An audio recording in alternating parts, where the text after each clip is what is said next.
ಒಂದು ಸತಿ ಕಂಠೀರವ ಸ್ಟೇಡಿಯಂ ಒಳಗೆ ನಾನು ಯಾವುದೋ ಆಗಂತುಕನೋ ಅಥವಾ ಅಂತರಾಳ ಸಿನಿಮಾ ಮಾಡಬೇಕಾದ್ರೆ ಅಲ್ಲಿ ಕಂಠೀರವ ಸ್ಟೇಡಿಯಮ್ಮಲ್ಲಿ ಶೂಟ್ ಮಾಡ್ಬೋದಾ ಅಂತ ನಮ್ಮ ಗೌರಿಶಂಕರ್ ಕ್ಯಾಮ್ರಾಮನ್ನು ಮತ್ತು ಕಟ್ಟೆ ರಾಮಚಂದ್ರ ಅಂತಿದ್ರು, ಅವರಿಬ್ಬರು ನಾನು ಕರ್ಕೊಂಡು ಹೋಗಿದ್ದೆ. ಅಲ್ಲಿ ನಾವು ಸ್ವಲ್ಪ ಸ್ಟುಡಿಯೋ ಎಲ್ಲ ನೋಡ್ತಾಯಿದ್ವಿ. ಹೊರಗೆ ಬಂದು ನಡ್ಕೊಂಡು ಹೋಗ್ಬೇಕಾದ್ರೆ ಒಬ್ಬ ವ್ಯಕ್ತಿ ಕೂತಿದ್ರು ಅಲ್ಲಿ. ನಮ್ಮ ಗೌರಿಶಂಕರೇ ರಾಜ್ಕುಮಾರ್ ಅವ್ರು ಕೂತಾರೆ. ನಾನು ನೋಡಿದ್ದಿಲ್ಲ. ತಕ್ಷಣ ಹೌದು ರಾಜ್ಕುಮಾರ್, ನಮಸ್ಕಾರ ಸರ್ ಅಂದೆ. ಅವರು ನಮಸ್ಕಾರ ಸುರೇಶ್ ಹೆಬ್ಳಿಕರ್ ಅಲ್ಲ? ಹಾಂ ನಮಸ್ಕಾರ, ಬನ್ನಿ ಅಂತ ಪಾಪ ನನಗೆ ಅವರು ತಮ್ಮ ಚೇರ್ ಕೊಟ್ಟರು. ನನಗೆ ಸರ್ ನೀವು ಕೂತ್ಕೊಳ್ಳಿ, ನಿಮ್ಮ ಚೇರ್ ಯಾಕೆ? ಇಲ್ಲಿಲ್ಲ ಕೂತ್ಕೊಳ್ಳಿ ಸರ್ ಅಂದರು ಅವರು. ಅಲ್ಲಿ ಪಕ್ಕದಲ್ಲಿ ಬೆಂಚ್ ಇತ್ತು. ನಾನು ಇಲ್ಲಿ ಕೂಡ್ತೇನೆ ಅಂತ ಹೇಳಿ ಬಂದೆ. ಅಲ್ಲೇ ಬಂದು ಕೂತ್ಕೊಂಡ್ರು ಅವರು.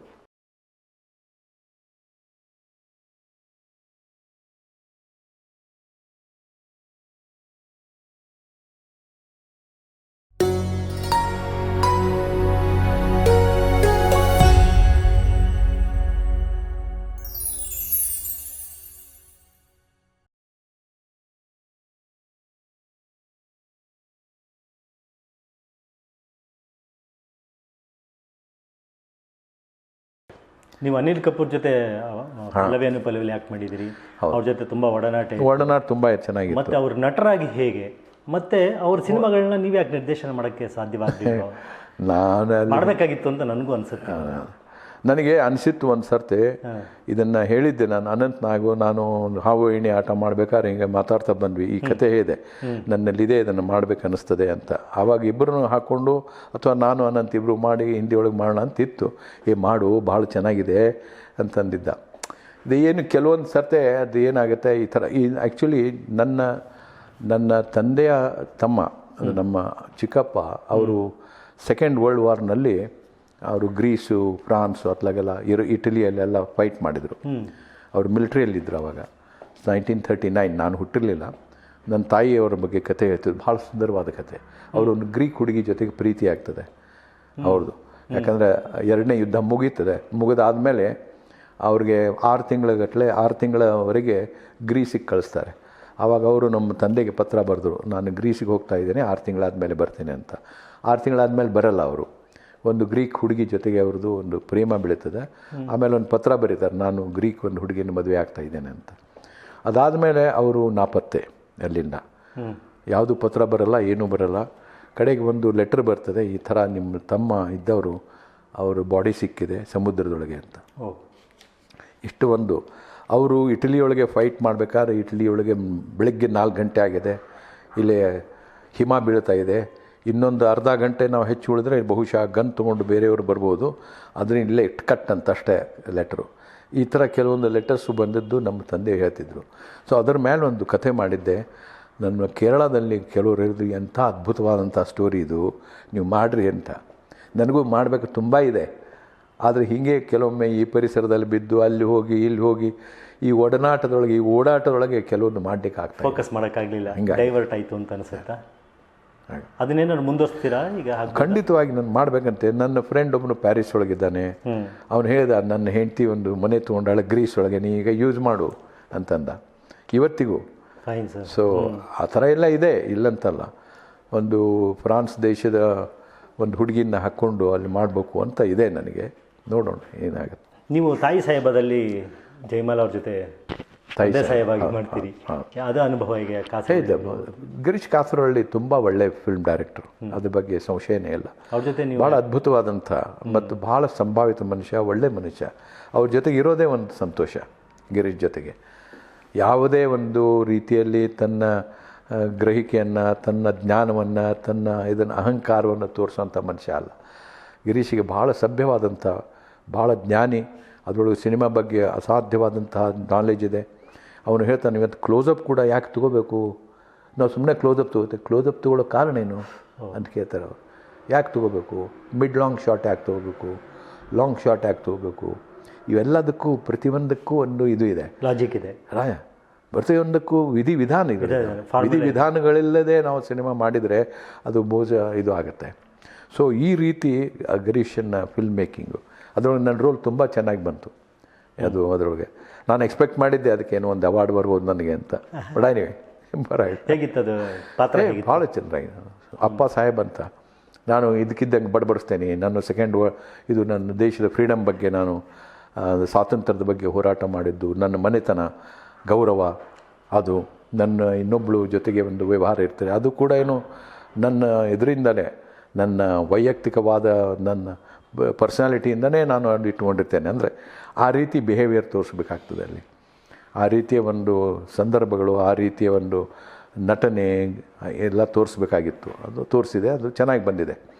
ಹಿರಿಯ ನಟಿ ಜಯಮಾಲ ಒಳ್ಳೆಯ ಆ್ಯಕ್ಟ್ರೆಸ್ ಅಲ್ಲ, ಅವಳಿಗೆ ನಾನು ಇವಳಿಗೂ ಮಾಡಿದ್ನಲ್ಲ, ಖಂಡವಿದಕೋ ಮಾಂಸವಿದಕೋ ಅವಳು ಮಾಡಿದ್ದೆ, ಅದರೊಳಗೂ ಮಾಡಿದ್ಲು. ಪ್ಲಸ್ ಇನ್ನೊಂದು ಯಾವುದೋ ಫಿಲ್ಮು ನನ್ನ ಜ್ಞಾಪಕ ಇಲ್ಲ. ಸೊ ಇದರೊಳಗೆ ತುಂಬ ಚೆನ್ನಾಗಿ ಮಾಡಿದ್ಲು ಅವಳು.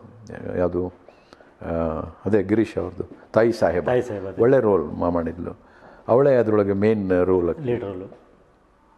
ಸೊ ಒಳ್ಳೆ ಆ್ಯಕ್ಟ್ರೆಸ್, ಅದರೊಳಗೆ ಸಂಶಯನೇ ಇಲ್ಲ. ಅವ್ರನ್ನ ಹಾಕ್ಕೊಂಡು ಮತ್ತೆ ಯಾವ್ದಾದ್ರು ಒಂದು ಸಿನಿಮಾ ತೆಗಿಬೋದಾಗಿತ್ತಾ, ಮಾಡ್ಬೋದಾಗಿತ್ತು. ಬಟ್ ಆವಾಗ ಈಗ ಮಾಡೋದು ಈಗ ಅಂತಂದರೆ ಅವಳು ಇಷ್ಟ ಇಲ್ಲ. ಅಂದರೆ ಈಗ ಬೇರೆ ಅವಳು ರಾಜಕೀಯ ಸೇರಿದಾಳೆ, ಇನ್ನೊಂದು ಪರ್ಸ್ನಾಲಿಟಿನೂ ಚೇಂಜ್ ಆಗಿದೆ ಅವಳದು. ಸೊ ಆ ರೀತಿ ಇವತ್ತು ಬೇಕಾದಷ್ಟು ನಟರು ನಟಿಯರು ಇದ್ದಾರೆ, ನಾವು ಆರಿಸ್ಬೇಕಾಗ್ತದೆ. ಸಿನಿಮಾ ಇವತ್ತು ನಾವು ಗ್ರಹಿಸಬೇಕು ಅಂತಂದರೆ ಸಿನಿಮಾದಲ್ಲಿ ನಟನೆ ಏನು. ಆ್ಯಕ್ಚುಲಿ ಇವತ್ತು ಸಿನಿಮಾ ಅಂದ್ರೆ ಭಾಳ ಹ್ಯಾಂಡ್ಸಮ್ ವ್ಯಕ್ತಿ ಬೇಕು ಅಥವಾ ಭಾಳ ಸುಂದರವಾಗಿರ್ಬೇಕಂತಿಲ್ಲ. ಸುಂದರವಾಗಿದ್ದವರು ಪೆದ್ದವಾಗಿದ್ದದ್ದು ನೋಡಿದೆ. ಹೌದು, ನಟನೆಯಲ್ಲಿ ಎಂತೆಂಥ ಅದ್ಭುತವಾದಂಥ ನಟನೆಗಳು ಎಲ್ಲ. ಝೋರ್ಬಾ ದ ಗ್ರೀಕ್ ಅಂತ ಒಂದು ಅಸಾಧ್ಯ ಪುಸ್ತಕ ಇದೆ, ಅಂಥಾನಿ ಕ್ವಿನ್ ಅಂತ. ಏನು ಎಲ್ಲ ಆ್ಯಕ್ಟರ್ಸ್ ಅವರಲ್ಲಿ ನೋಡಿದರೆ ಭಾಳ ಇದು ಆಗುತ್ತೆ. ಹೇಗೆ ಒಂದು ಬ್ರಿಟಿಷ್ ಆ್ಯಕ್ಟರ್, ಅವನು ಭಾಳ ಹ್ಯಾಂಡ್ಸಮ್ಮಾಗಿ ಸೂಟೆಲ್ಲ ಹಾಕ್ಕೊಂಡು ಒಂದು ಹಡಗದಲ್ಲಿ ಬರ್ತಿರ್ತಾನೆ. ಹಡಗದಲ್ಲಿ ಈ ಮೇಕೆ ಕುರಿ ಎಲ್ಲ ಹಾಕ್ಕೊಂಡು ಹೋಗ್ತಿರ್ತಾರೆ ಆ ದೇಶಕ್ಕೆ, ಗ್ರೀಸಿಗೆ. ಅವನು ನೀನು ಯಾರು ಅಂತ, ನಾನು ಪೋಯೆಟ್ ಅಂತಾನು. ಪೋಯೆಟ್ ಅಂದರೆ ಏನು ಅಂತಾನೆ. ಪೋಯಮ್ ಬರಿತೀನಿ. ಏನು ಪೋಯಮ್ ಬರೆಯೋದಂದರೆ ಅಂತಾನೆ ಕ್ವೀನ್. ಪೋಯಮ್ ಅಂದರೆ ಏನು, ಕವಿತೆ ಅಂದರೆ ಏನು ಅರ್ಥ ಆಗಲ್ಲ ಅಂತಾನೆ. ಆದರೆ ಅವನಂಥ ದೊಡ್ಡ ಕ್ಯಾರೆಕ್ಟ್ರು. ಅವನಿಗೆ ಒಂದು ಪ್ರೀತಿ ಆಗ್ತದೆ ಒಂದು ಹುಡುಗಿ ಮೇಲೆ, ಲೋಕಲ್ ಹುಡುಗಿ ಮೇಲೆ. ಆ ಹುಡುಗಿ ಇವನ್ನ ಇಷ್ಟಪಡ್ತಾಳೆ. ಇದು ಅವನಿಗೆ ಅಂತಾನೆ ಕ್ವೀನಿಗೆ ಗೊತ್ತಾಗ್ತದೆ, ನಿನಗೆ ಇಷ್ಟಪಟ್ಟಿದ್ದಾಳೆ, ಹೋಗು ಆಕೆ ಮನೆಗೆ ಅಂತ. ಬೇಡಪ್ಪ ಅಂತಾನೆ. ಅಂದರೆ ಅದು ನಾನು ಹೇಳೋದು, ಅವಳು ಇಷ್ಟೆಲ್ಲ ಪಾಪ ಅವನಿಗೆ ತನ್ನ ಸಮಯವನ್ನು ವಿಧವೆ ಕೊಡ್ತಾಳೆ, ಇವನ ಜೊತೆಗೆ ಪ್ರೀತಿ ಮಾಡ್ತಾಳೆ.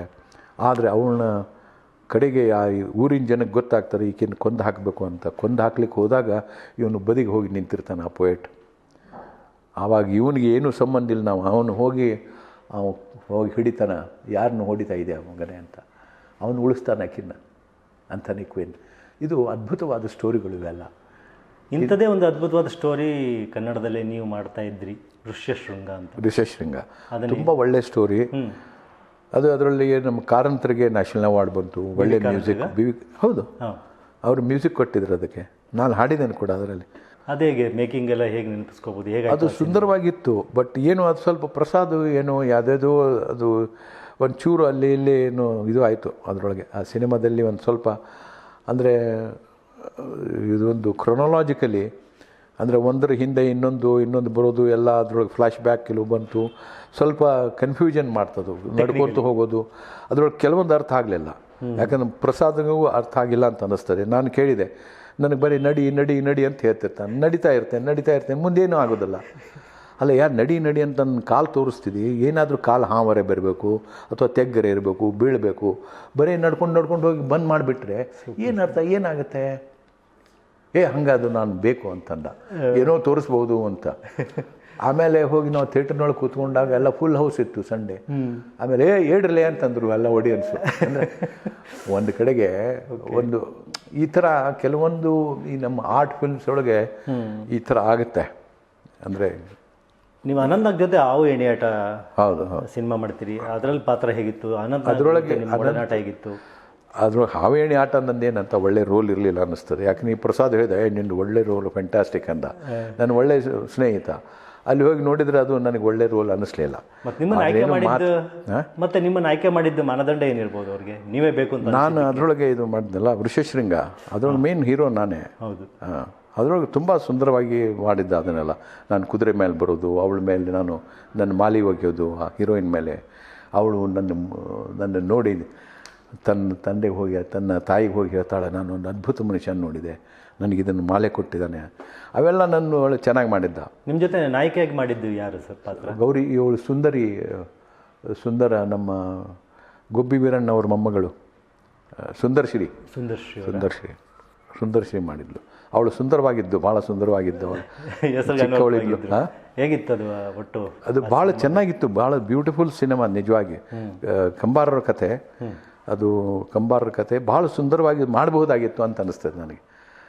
ನಾನೇನು ಅವನು ಭಾಳ ತಪ್ಪು ಮಾಡಿದಾನೆ ಅಂತ ಹೇಳಲ್ಲ, ಆದರೆ ಅದಕ್ಕೆ 2 ಅವಾರ್ಡ್ ಬಂತು ಅಂತಂದರೆ ಒಂದು ಮ್ಯೂಸಿಕ್ಕು ಮತ್ತು ಕ್ಯಾಮ್ರಾಗೆ. ಯು ಕ್ಯಾನ್ ಇಮ್ಯಾಜಿನ್, ಅದ್ಭುತವಾಗಿ ಸಿನಿಮಾ ಮಾಡಿದ್ರು ಅಂತ. ಆದರೆ ಕೆಲವೊಂದರಲ್ಲಿ ಸ್ವಲ್ಪ ತಪ್ಪು ಮಾಡಿದ್ರಿಂದ ಬಹುಶಃ ಆ ಸಿನಿಮಾ ಜನರಿಗೆ ಹಿಡಿಸಲಿಲ್ಲ ಅಂತ ಅನ್ನಿಸ್ತದೆ. ಬಟ್ ಅವನು ಭಾಳ ಬುದ್ಧಿವಂತ, ಪ್ರಸಾದ್ ತುಂಬ ಬುದ್ಧಿವಂತ. ಮಾತಾಡೋದ್ರೊಳಗೆ ಇನ್ನೊಂದು ಸಿನಿಮಾ ಎನಲೈಸ್ ಮಾಡೋದು, ಎಡಿಟಿಂಗ್ ಹೆಂಗೆ ಮಾಡಬೇಕು ಅದ್ರ ಬಗ್ಗೆ ಸುಂದರವಾಗಿ ಮಾತನಾಡ್ತಿದ್ದ. ಆದ್ರೆ ಒಮ್ಮೊಮ್ಮೆ ಹೀಗಾಗತ್ತೆ. ಅದು ನಾವು ಸ್ವಂತ ಮಾಡ್ಬೇಕಾದ್ರೆ ನಾ ಹೇಳಿದ್ನಲ್ಲ, ಈಗ ಇದು ನಮ್ಮ ನನ್ನ ಫಸ್ಟ್ ಫಿಲ್ಮು ಆಗಂತುಕ ಅಂತರಾಳ. ನಾನು ಒಳ್ಳೆ ಸಿನಿಮಾ ಮಾಡಿದ್ದೆ ಅಂತ ನನಗೆ ಗೊತ್ತಿದೆ, ಆದರೆ ಮಾಡಬೇಕಾದ್ರೆ ಅಲ್ಲಿ ಏನೋ ತಪ್ಪು ಹೋಗ್ಬೇಕು. ಹಿಂಗೆ ಎಲ್ಲ ಈ ಅಡುಗೆ ಮಾಡ್ಬೇಕಾದ್ರೆ ಆಗುತ್ತಲ್ಲ ಆ ರೀತಿ ಚೆನ್ನಾಗಿ ಆಗ್ತಿತ್ತು ಅಂದ್ಕೊಂಡಿದ್ದೆ ಕಂಡ್ರೆ ಈ ಥರ ಆಗೋಯ್ತು ಅಂತ ಹೇಳಿ. ಈಗ ಇವರು ಮಾಸ್ಟರ್ ಕಿಶನ್ ಅನ್ಸುತ್ತಲ್ವಾ, ಬಾಲ ನಟ ಮತ್ತು ನಿರ್ದೇಶಕ KNF ಪಾತ್ರ ಮಾಡ್ತೀನಿ. ನಾನು ಅದರೊಳಗೆ ಏನು ಹೆಚ್ಚು ರೋಲ್ ಏನು ಮಾಡಿಲ್ಲ, ಒಂದು ಸ್ವಲ್ಪ ಸಣ್ಣ ರೋಲ್ ಮಾಡಿದ್ದು. ನನಗೆ ಅವನ ಬಗ್ಗೆ ಹೆಚ್ಚು ಗೊತ್ತೂ ಇಲ್ಲ. ಅವ್ರ ತಂದೆನೋ ಅವ್ರ ತಾಯಿ ಬಂದು ನನಗೆ ನೀವು ಮಾಡಲೇಬೇಕು ರೋಲು ಹಾಗೆ ಹೀಗೆ ಅಂತಂದ್ರು ಆಯಿತು ಅಂತ ಇದೆ ಅಷ್ಟೇ. ಅದು ಬಿಟ್ಟರೆ ಆಮೇಲೆ ನನಗೇನು ಅವನ ಬಗ್ಗೆ ಹೆಚ್ಚು ಪರಿಚಯ ಇಲ್ಲ ನನಗೆ. ಒಂದು ಸಿನಿಮಾದ ಯಶಸ್ಸಿಗೆ ಜನಪ್ರಿಯ ನಟರು ಮುಖ್ಯವಾಗ್ತಾರಾ ಅನ್ನೋದು ಪ್ರಶ್ನೆ. ಜನಪ್ರಿಯ ನಟರು ಆಗ್ತಾರೆ ಒಮ್ಮೊಮ್ಮೆ, ಬಟ್ ಒಳ್ಳೆ ರೋಲ್ ಸಿಕ್ಕರೆ ಮಾತ್ರ ಆಗ್ತಾರೆ. ಜನಪ್ರಿಯ ನಟರು ಕೆಟ್ಟ ರೋಲ್ಗೆ ಹಾಳಾಗಿ ಹೋಗ್ತಾರೆ. ಅವರು ಸರಿಯಾಗಿ ನಟನೆ ಮಾಡಲಿಲ್ಲ ಅಂದರೂ ಹಾಳಾಗಿ ಹೋಗ್ತಾರೆ. ನಟನೆ ಒಂದೇ ಅಲ್ಲ, ನಟನೆ ಜೊತೆಗೆ ಹೇಳುವಂಥ ಕತೆ, ಅದು ಹೇಳುವಂಥ ವಿಧಾನ, ನಟನೆ ಮಾಡುವಂಥ ಒಂದು ತಾಕತ್ತು, ಸಾಮರ್ಥ್ಯ, ಇವೆಲ್ಲನೂ ಒಂದು ಕೂಡಿ ಬರಬೇಕು. ಆ ಒಳ್ಳೆ ಕಥೆ ಇರಬೇಕು, ಒಳ್ಳೆ ನಟನೆ ಇರಬೇಕು, ಒಳ್ಳೆ ನಿರ್ದೇಶಕ ಇರಬೇಕು. ಆ ಹೊತ್ತಿನಲ್ಲಿ ನಿಮ್ದೆಲ್ಲನೂ ಮ್ಯಾಟ್ರ್ ಆಗುತ್ತೆ. ಒಂದು ಚಮತ್ಕಾರ ಆಗಿಬಿಡುತ್ತೆ. ಹಾಂ, ಇಲ್ಲ ನೀವು ಒಂದು ಚಮತ್ಕಾರವನ್ನು ಮಾಡಿದೆ. ಅದೇ ಹೇಗಿದೆ? ಅದು ನಾನು ಬೇರೆಯೇ ಒಂದು ಟೈಪ್ ಮಾಡಬೇಕು ಅಂತ ಹೊರಟಿದ್ದೆ. ನಾನು ಅದರೊಳಗೆ ಪ್ರಕಾಶ್ ರಾಯ್, KS ರಮೇಶು, ಆಮೇಲೆ ನಮ್ಮ ಇವರು ನಮ್ಮ ರಮೇಶ್ ಭಟ್ ನಾನು ಇಬ್ಬರು ಇನ್ಸ್ಪೆಕ್ಟರ್ ರೋಲು ಎಲ್ಲ ಮಾಡಿದ್ವಿ. ಅದರೊಳಗೆ ಹೀಗಾಯಿತು, ನನ್ನ ಫಿಲ್ಮ್ ಎಲ್ಲ ಕಳೆದು ಹೋಗ್ಬಿಡ್ತು. ಅದರೊಳಗೆ ನಮ್ಮ ಪ್ರೊಡಕ್ಷನ್ ಮ್ಯಾನೇಜರ್ ಒಬ್ಬ ಭಾಳ ಬರೀ ಕುಡ್ಕೊಂಡು ಬರ್ತಿದ್ದ ರಾತ್ರಿ. ಅವನೆಲ್ಲೋ ಒಂದು ಬಸ್ಸಿನ ತರಬೇಕಾದ್ರೆ ಅವ್ನು ಫಿಲ್ಮ್ ಒಂದು 8 ರೋಲ್ ಫಿಲ್ಮ್ಗಳು ಇಲ್ಲ ಸರ್ ಎಲ್ಲೋ ಹೋಗ್ಬಿಡ್ತು ಅಂದ. ಅಷ್ಟು ಬೇಜವಾಬ್ದಾರಿ. ಹಿಂಗೆ ಆ ಹೊತ್ತಿನಲ್ಲಿ ನಮಗೆ ಎಲ್ಲ ದುಡ್ಡು ತರಬೇಕು, ನಾವೇ ಪ್ರೊಡ್ಯೂಸ್ ಮಾಡ್ತಿರ್ತೇವೆ, ಎಲ್ಲ ಕಷ್ಟ ಆಗುತ್ತೆ. ಸೊ ನಾನು 15-20 ದಿನ ಶೂಟೇ ಮಾಡಲಿಲ್ಲ. ಆಮೇಲೆ ಈ ರೀತಿ ಭಾಳ ಕಷ್ಟ ಆಯ್ತದ ಆ ಸಿನಿಮಾ ಸ್ವಲ್ಪ. ಎನಿವೆ ಒಂದು ಹೀರೋಯಿನ್ ಓಡಿ ಹೋಗ್ಬಿಟ್ಲು ಮುಂಬೈಗೆ. ಅದು ಎಂದೂ ಆಗಿಲ್ಲ ನನಗೆ ಆ ಥರ. ಅವಳು ತಾನೇ ಬಂದಿದ್ಲು, ಅಲ್ಲಿ ಒಂದು ಮೆಡಿಕಲ್ ಕಾಲೇಜ್ ಸ್ಟೂಡೆಂಟು. ಆಮೇಲೆ ಅಲ್ಲಿ ಪ್ರಿನ್ಸಿಪಾಲ್ ಬಂದರು, ಅವ್ರು ಬಂದರು, ಡೆಪ್ಟಿ ಕಮಿಷನರ್ ಬಂದರು. ನಿಮ್ಮ ಕಾಲೇಜಿಗೆ ಒಳ್ಳೆ ಹೆಸರು ಬರ್ತದ್ರಿ, ಹೆಬ್ಳಿಕರ್ ಅವರು ಫಿಲ್ಮ್ ಮಾಡ್ತಿದ್ದಾರೆ ಅಂತ ಹೀಗೆಲ್ಲ. ಆಮೇಲೆ ನೋಡಿದರೆ ಅವಳು ಓಡಿ ಹೋಗ್ಬಿಟ್ಲು. ಸೊ ಈ ಸಂದರ್ಭಗಳು ಬರ್ತಾವೆ, ಅದನ್ನು ನಾವು ಫೇಸ್ ಮಾಡಬೇಕು. ಬಹುಶಃ ನಿಮ್ಮ ಸರಳತೆ, ನಿಮ್ಮ ಸಲಿಗೆ ಅವರಿಗೆ ಆ ರೀತಿ ಮಾಡ್ತದೆ ಅಂತ ಏನೋ ಇರಬಹುದೇನೋ. ಹೆಬ್ಳಿಕರ್ ಅವರೇ, ನೀವೊಬ್ಬರು ಸಂವೇದನಾಶೀಲ ನಿರ್ದೇಶಕರಾಗಿ ಸಾವಿರಾರು ಜನ ಕಲಾವಿದರನ್ನ ನೋಡಿರ್ತೀರಿ, ತಂತ್ರಜ್ಞರನ್ನ ನೋಡಿರ್ತೀರಿ. ಕನ್ನಡ ಚಲನಚಿತ್ರದಲ್ಲಿ ಹಿಂದೆ ಆಗ್ಬೋದು, ಈಗಾಗ್ಬೋದು, ಹಿರಿಯರಾಗ್ಬೋದು, ಕಿರಿಯರಾಗ್ಬೋದು, ನಿಮ್ಮ ಪ್ರಕಾರ ಒಂದು ನೀವು ತುಂಬ ಇಷ್ಟಪಡುವಂತಹ ನಾಯಕ ನಟಿ ಯಾರು?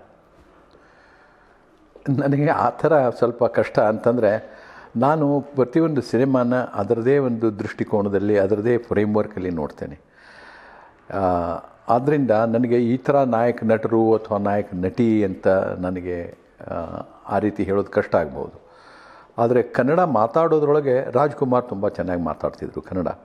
ಅಂದರೆ ಅವರ ಭಾಷೆ ಭಾಳ ಸ್ಪಷ್ಟವಾಗಿರೋದು, ಅವರು ಅಗದಿ ಲಲಿತವಾಗಿ ಮಾತನಾಡೋದು. ಆ ರೀತಿ ಸ್ವಲ್ಪ ಅಂದರೆ ಬೇರೆಯವರು ನಟರು ಸ್ವಲ್ಪ ಕಡಿಮೆ, ಅಂದರೆ ಅವರಿಗೆ ಹೋಲಿಸಿದರೆ. ಮತ್ತು ಅನೇಕ ರೀತಿಯಲ್ಲಿ ನಾನು ಈ ನಮ್ಮ ಕನ್ನಡ ನಟರಾಗಲಿ ಅಥವಾ ಹಿಂದಿ ನಟರಾಗಲಿ, ನೀವು ಕನ್ನಡದಲ್ಲಿ ಬೇಕಲ್ಲ, ಅದೇ ಕನ್ನಡದಲ್ಲಿ ಬಹಳಷ್ಟು ನಟರು ಮಾಡಿದ್ದಾರೆ. ಅಂದರೆ ಆ ರೋಲ್ ಚೆನ್ನಾಗಿದ್ದಾಗ ಚೆನ್ನಾಗಿ ಮಾಡಿದ್ದಾರೆ, ಇಲ್ಲಂತಲ್ಲ. ಈಗ ಪ್ರತಿಯೊಂದು ಸಿನಿಮಾದಲ್ಲಿ ಅವರು ಚೆನ್ನಾಗಿ ಮಾಡ್ತಾರೆ ಅಂತ ಹೇಳೋದು ಕಷ್ಟ. ಯಾಕಂತಂದರೆ ಆ ಒಂದೊಂದು ರೋಲು ಭಾಳ ತುಂಬ ಚೆನ್ನಾಗಿ ಸೂಟ್ ಆಗಿರ್ತದೆ ಕೆಲವರಿಗೆ. ಆ ರೀತಿ ನಟನೆ ಬರ್ತದೆ, ಮತ್ತು ಅವರು ಅದನ್ನು ನಡೆಸ್ಕೊಡ್ತಾರೆ, ನಿರ್ವಹಣೆ ಮಾಡ್ತಾರೆ. ಅಂಥ ಚಿತ್ರಗಳನ್ನು ನಾನು ಇಷ್ಟಪಡ್ತೇನೆ. ಈಗ ನೀವು ಒಂದು ಸಮಂಜಸವಾಗಿ ಇಂಥ ಒಬ್ಬರು ನಟರು ಇಂಥದೇ ನಟಿ ಅಂತ ನನಗೆ ಹೇಳೋದು ಕಷ್ಟ ಆಗುತ್ತದೆ. ರಾಜ್ಕುಮಾರ್ ಅವ್ರ ಒಡನಾಟ ಅಂದರೆ ಒಂದು 2-3 ಸತೆ ನನಗೆ ಅವರು ಭೇಟಿಯಾಗಿದ್ದರು. ಒಂದು ಸತೆ ಮಡ್ರಾಸಲ್ಲಿ ಏರ್ಪೋರ್ಟ್ನಲ್ಲಿ ಒಮ್ಮೆ ಅವ್ರ ಜೊತೆಗೆ ಮಾತನಾಡ್ತಾ ಇದ್ದೆ. ಒಂದು ಸತೆ ಕಂಠೀರವ ಸ್ಟೇಡಿಯಂ ಒಳಗೆ ನಾನು ಯಾವುದೋ ಆಗಂತುಕನೋ ಅಥವಾ ಅಂತರಾಳ ಸಿನಿಮಾ ಮಾಡಬೇಕಾದ್ರೆ ಅಲ್ಲಿ ಕಂಠೀರವ ಸ್ಟೇಡಿಯಮ್ಮಲ್ಲಿ ಶೂಟ್ ಮಾಡ್ಬೋದಾ ಅಂತ ನಮ್ಮ ಗೌರಿಶಂಕರ್ ಕ್ಯಾಮ್ರಾಮನ್ನು ಮತ್ತು ಕಟ್ಟೆ ರಾಮಚಂದ್ರ ಅಂತಿದ್ರು, ಅವರಿಬ್ಬರು ನಾನು ಕರ್ಕೊಂಡು ಹೋಗಿದ್ದೆ. ಅಲ್ಲಿ ನಾವು ಸ್ವಲ್ಪ ಸ್ಟುಡಿಯೋ ಎಲ್ಲ ನೋಡ್ತಾಯಿದ್ವಿ. ಹೊರಗೆ ಬಂದು ನಡ್ಕೊಂಡು ಹೋಗ್ಬೇಕಾದ್ರೆ ಒಬ್ಬ ವ್ಯಕ್ತಿ ಕೂತಿದ್ರು ಅಲ್ಲಿ. ನಮ್ಮ ಗೌರಿಶಂಕರೇ ರಾಜ್ಕುಮಾರ್ ಅವ್ರು ಕೂತಾರೆ. ನಾನು ನೋಡಿದ್ದಿಲ್ಲ. ತಕ್ಷಣ ಹೌದು ರಾಜ್ಕುಮಾರ್, ನಮಸ್ಕಾರ ಸರ್ ಅಂದೆ. ಅವರು ನಮಸ್ಕಾರ ಸುರೇಶ್ ಹೆಬ್ಳಿಕರ್ ಅಲ್ಲ? ಹಾಂ ನಮಸ್ಕಾರ, ಬನ್ನಿ ಅಂತ ಪಾಪ ನನಗೆ ಅವರು ತಮ್ಮ ಚೇರ್ ಕೊಟ್ಟರು. ನನಗೆ ಸರ್ ನೀವು ಕೂತ್ಕೊಳ್ಳಿ, ನಿಮ್ಮ ಚೇರ್ ಯಾಕೆ? ಇಲ್ಲಿಲ್ಲ ಕೂತ್ಕೊಳ್ಳಿ ಸರ್ ಅಂದರು ಅವರು. ಅಲ್ಲಿ ಪಕ್ಕದಲ್ಲಿ ಬೆಂಚ್ ಇತ್ತು. ನಾನು ಇಲ್ಲಿ ಕೂಡ್ತೇನೆ ಅಂತ ಹೇಳಿ ಬಂದೆ. ಅಲ್ಲೇ ಬಂದು ಕೂತ್ಕೊಂಡ್ರು ಅವರು. ಅಲ್ಲೇ ಬಂದು ಕೂತ್ಕೊಂಡ್ರು. ಮತ್ತು ಇಲ್ಲ ನಾನು ಇಲ್ಲಿ ನಟನೆ ಮಾಡ್ತಿದ್ದೆ, ಸ್ವಲ್ಪ ಏನು ಲಂಚ್ ಟೈಮ್ ಇತ್ತು, ಹಾಗೆ ಬಂದು ಕೂತ್ಕೊಂಡಿದ್ದೇನೆ ಅಂತ. ಸೊ ಹಾಗೆ ನಾವು ಸ್ವಲ್ಪ ಮಾತನಾಡ್ತಾ ಶುರು ಮಾಡಿದ್ವಿ. ಹಾಗೆ ನಾನು ನಿಮ್ಮ ಧಾರವಾಡದವರಲ್ವ ನೀವು? ಹೌದು ಸರ್ ಅಂತಂದೆ. ಆಮೇಲೆ ನನಗೆ ಧಾರವಾಡದಲ್ಲಿ ನಿಮ್ಮ ಆಲೂರು ವೆಂಕಟರಾಯರು ನನಗೆ ಭಾಳ ಇಷ್ಟಪ್ಪ ಅವರು ಅಂತಂದರು. ಯಾಕೆ ಸರ್ ಏನು ಅಂತಂದರೆ, ಇಲ್ಲ ಆಲೂರು ವೆಂಕಟರಾಯರು ಒಂದು ಸರ್ತಿ ಇಲ್ಲಿ ಬಂದಿದ್ದರು. ಟೌನ್ ಹಾಲ್ನಲ್ಲಿ ಒಂದು ದೊಡ್ಡ ಸಮಾರಂಭ ಆಗಿತ್ತು. ಆ ಸಮಾರಂಭದಲ್ಲಿ ನನ್ನೂ ಕರೆದಿದ್ದರು. ನಾನು ಅವ್ರ ಪಕ್ಕದಲ್ಲಿ ಕೂತ್ಕೊಂಡಿದ್ದೆ. ಆವಾಗ ನನ್ನ ಹೆಸರು ಅನೌನ್ಸ್ ಮಾಡಿದಾಗ ನಾನು ಎದ್ದು ನಿಂತು ನಮಸ್ಕಾರ ಮಾಡಿದೆ ಎಲ್ಲರಿಗೂ. ಆವಾಗ ಆಲೂರು ವೆಂಕಟರಾಯ್ ರಾಜ್ಕುಮಾರ್ ಅಂದ್ರೆ ನೀನೇನಪ್ಪ ಅಂತಂದರು. ಹೌದು ಸರ್ ನಾನೇ ಅಂತ. ನನ್ನ ಹೆಗಲ ಮೇಲೆ ಕೈ ಹಾಕಿ ನನ್ನನ್ನು ಜೊತೆಗೆ ಕತ್ಕೊಂಡು ಮಾತನಾಡಿದರು. ನನ್ನ ಮೇಲೆ ನನಗೆ ಭಾಳ ಇಷ್ಟ ಆಯಿತು. ಅವರು ಅಂಥ ದೊಡ್ಡ ವ್ಯಕ್ತಿ ನನ್ನ ಹೆಗಲ ಮೇಲೆ ಕೈ ಹಾಕಿ ಮಾತನಾಡ್ತಾರಲ್ಲ ಅವರು ಅಂತ. ಸೊ ಈ ರೀತಿ ಅವರು ಭಾಳ ಒಂದು ಸಜ್ಜನವಾದಂಥ ಮನುಷ್ಯ. ಯಾವುದೇ ಒಂದು ಅಹಂಕಾರ ಇಲ್ಲದೆ ತನ್ನ ದೊಡ್ಡ ಪ್ರತಿಭೆ ಅದನ್ನು ಬೇರೆಯವ್ರಿಗೆ ಮೇಲೆ ತೂರದೆ ಆ ಥರ ಮಾತಾಡುವಂಥ ವ್ಯಕ್ತಿ ನಾನು ಭಾಳ ಕಡಿಮೆ ನೋಡಿದ್ದೀನಿ. ಭಾಳ ಒಳ್ಳೆಯ ಮನುಷ್ಯ, ಭಾಳ ಸಭ್ಯ ಮನುಷ್ಯ, ಭಾಳ ಒಳ್ಳೆಯ ಮತ್ತು ನಟನೆಯ ಸಾಮರ್ಥ್ಯ ಇರುವಂತಹ ಒಂದು ಅಧಿಕೃತವಾಗಿ ನಾವು ಮಾತಾಡ್ಬೋದಾದರೆ ರಾಜ್ಕುಮಾರ್ ಅಂತ ಹೇಳ್ಬೋದು. ಹಾಗೆಯೇ ಒಂದು ಸರ್ತಿ ಗುಂಡೂರಾಯರು ಯಾವುದೋ ಒಂದು ಸಮಾರಂಭದಲ್ಲಿ, ಐ ಥಿಂಕ್ ಅವಾರ್ಡ್ ಕೊಡೋ ಒಂದು ಸಮಾರಂಭದಲ್ಲಿ ನಮ್ಮನ್ನೆಲ್ಲ ಅವರು ತಮ್ಮ ಮನೆಗೆ ಊಟಕ್ಕೆ ಕರೆದಿದ್ರು. ಆವಾಗ ಕೂಡ ನಾನು ಮತ್ತು ರಾಜ್ಕುಮಾರ್ ಅವರು ಒಂದು ಮೂಲೆಯೊಳಗೆ ನಿಂತ್ಕೊಂಡು ಮಾತನಾಡ್ತಾ ಇದ್ವಿ ಭಾಳ ಹೊತ್ತು. ಅವರು ಕೇಳ್ತಿದ್ದೆ ನಿಮ್ಮ ಜೀವನದ ಬಗ್ಗೆ ಅದು ಇದು. ಅವ್ರು ಭಾಳ ಸರಳವಾಗಿ ಹೇಳ್ತಿದ್ರು. ನೋಡಿ ಅವರು, ನಾನು ಹೇಳಿದೆ ಸರ್ ನೀವು ಭಾಳ ಚೆನ್ನಾಗಿ ಇಟ್ಕೊಂಡಿದ್ದೀರಲ್ಲ ನಿಮ್ಮ ಬಾಡಿನ ಅಂತ. ನಮ್ಮ ಒಂದು ಸರ್ತಿ ನಮ್ಮ ಹಿಂದೆ ನಮ್ಮ ಕಾಲದಲ್ಲಿ ಬಂದದ್ದಪ್ಪ, ಒಳ್ಳೆ ತಮಗೆ ಊಟ ಸಿಗಬೇಕಂದ್ರೂ ಕಷ್ಟ ಇತ್ತು, ಅಂಥ ಒಂದು ಕಾಲದಲ್ಲಿ ಬಂದಿದೆ ನಾವೆಲ್ಲ. ಇಟ್ಟು ಸಭ್ಯವಾಗಿ ಮಾತನಾಡಿದರು. ನಮ್ಮ ಅಪ್ಪ ಅಮ್ಮ ಭಾಳ ಕಷ್ಟಪಟ್ಟು ನಮ್ಮನ್ನೆಲ್ಲ ಮೇಲೆ ತಂದರು ಅಂತ ಆ ಥರ ಒಂದು ಹೇಳ್ತಾಯಿದ್ರು ರಾಜ್ಕುಮಾರ್ ಅವರು. ನನಗೆ ಭಾಳ ಇಷ್ಟ ಆಯಿತು.